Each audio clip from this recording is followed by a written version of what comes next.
In our previous lesson, we saw the basic structure of a C program by writing and executing a simple program to print hello world on screen.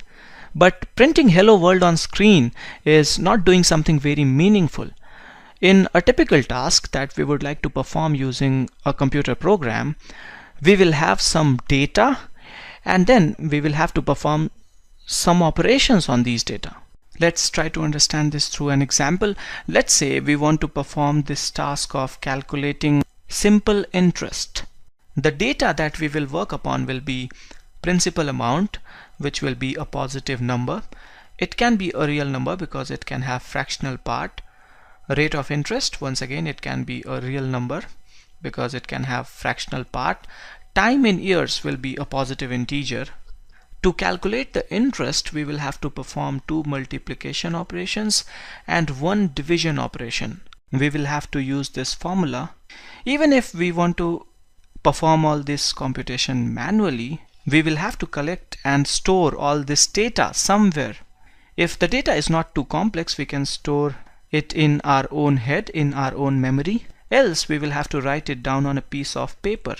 Now when we will perform an operation on data, new value will be created or some previous value will be modified.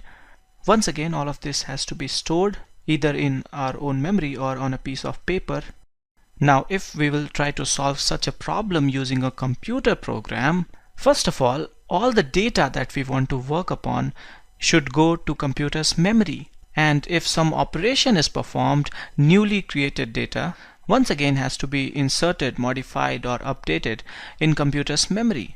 So we must have ways in our program to store, access and modify data in computer's memory. If you look at this expression here, P into R into T upon 100, P, R and T here are variables. Variables by general definition are things that can change. In this expression, P, R and T can be anything. 100 in denominator is a constant. A constant is something that won't change. 100 is 100 in any part of the world. We have concept of constants and variables in programming also. You can think of constants as values of different types that you can write directly in your code, in your program. An integer, a real number, a character, or a sequence of characters that we call a string in programming. Names, words, phrases and sentences. In a program, all of these are strings. If we use values for these different types directly in our code, then we call them constants. There are defined set of rules to create constants of different types, and sometimes a constant can also have a name or identifier. I will talk about these concepts in a while. We can think of a variable as a unique name or identifier for a section of computer's memory where we can fill in some data. So if P and Q are 2 variables in my program, you can imagine them in the memory like how I'm showing here. P is only a name for this section of the memory, and using the identifier P in our program, we can store some data here in this section of the memory. Basically, we can read and write to this section of the memory. Similarly, Q is another variable that is identifier for this part of the memory. Once again, using the identifier Q, we can read and write to this part of the memory. In programming, quite often we use this term identifier for name. That's why I'm saying identifier a lot of times. Once again, to create and work with variables, we have to follow the rules of language. Constants and variables in a program are means to store and represent data. Now, data can be of various types. Different types of data are represented differently. We saw some of the types while writing these constants. Data can be a number, sometimes an integer, sometimes a real number. Data can be a word, phrase or sentence, and then there can be all kinds of complex forms of data. And the kind of operations that you perform on different types is different. Moreover, any data that has to be stored in computer's memory has to be binary, has to be a pattern of ones and zeros. Any data from the real world first has to be encoded or converted to binary, and then it can be stored in computer's memory. So there will be different encoding mechanisms for different types of data. We will talk about this in detail later. For now, just understand that different types of data are stored differently in computer's memory. A constant or variable in a program must be of a defined data type.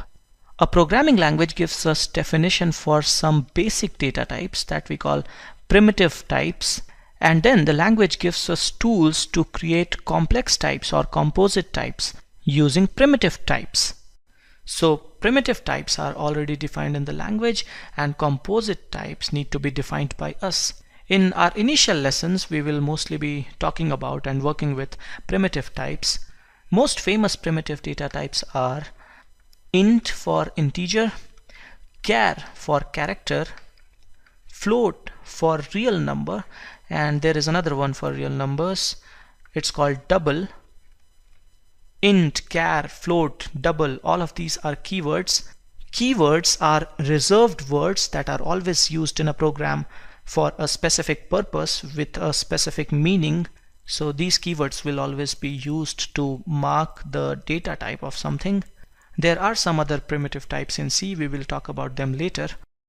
There is one more building block that we need to know about, and then we can go ahead and write some programs to perform some real computations.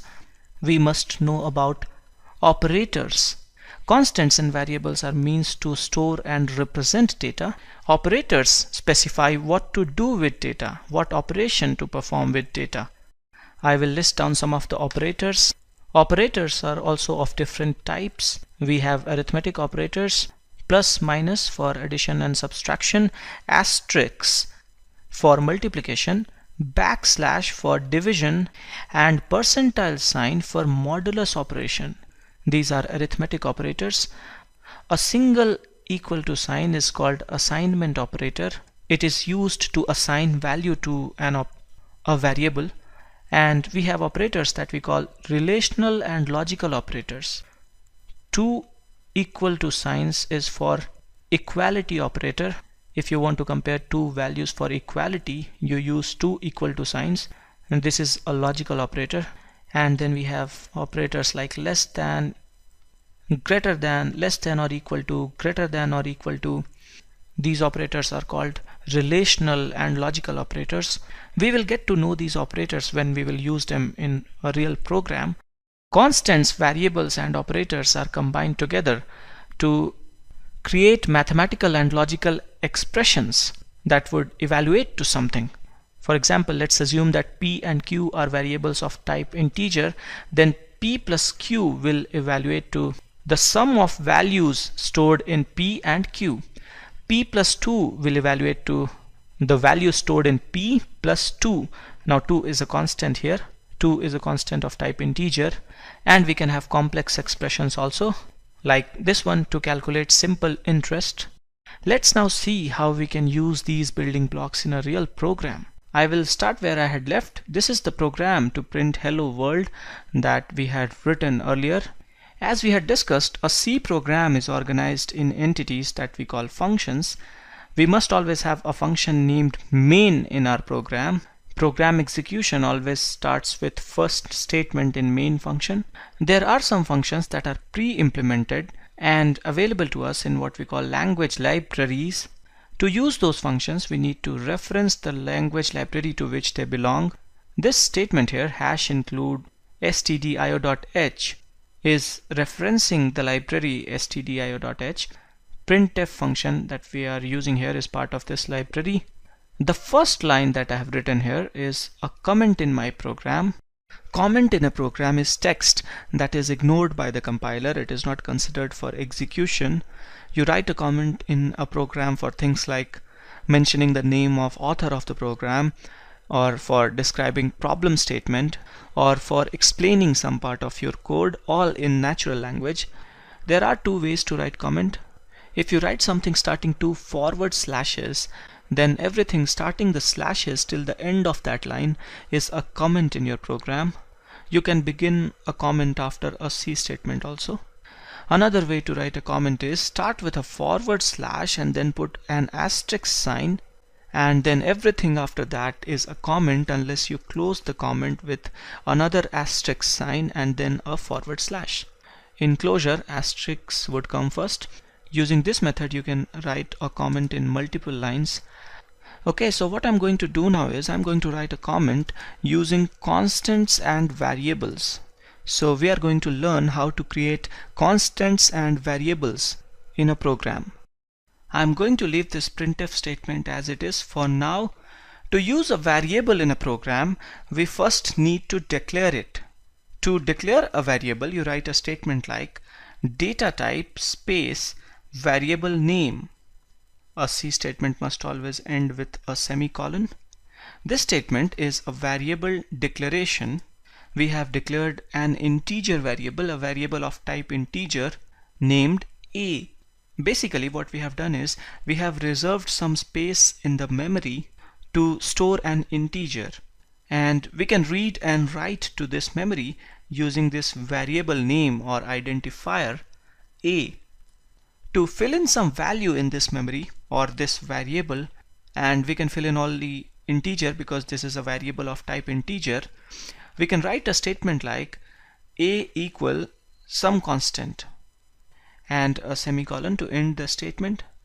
Filling in some data initially in a variable is called initializing the variable. This statement A equal 12 is an initialization. We can declare and initialize a variable in same statement. Instead of writing these two statements, we can write a single statement like int A equal 12. So we are declaring as well as initializing here. 12 is an integer constant here. As we had seen, constants of different types are written differently. This hello world here is also a constant. It is a constant of type string. String is not a primitive data type, it's a composite data type. String is a sequence of characters. Character is a primitive data type. A string constant is always written as a sequence of characters within double quotes. This string constant is being passed to printf function as argument. When we pass something to a function, we call it an argument to the function. And a function can take more than one argument. It can take arguments. What I'm going to do is I'm going to change this string constant. I'm going to write A equal %d. So I'm putting this percent sign here and then d. And now I'm going to pass one more argument to this function, variable A. How many arguments a function will take and what all arguments it will take depends upon the definition of the function. Printf can take one or more arguments. The first argument must always be a string constant. If I will put a %d somewhere in this string constant, then printf will expect another argument of type integer, and we can pass either a constant or a variable of type integer. Now when printf will print this string, it will replace this %d with the value of this integer.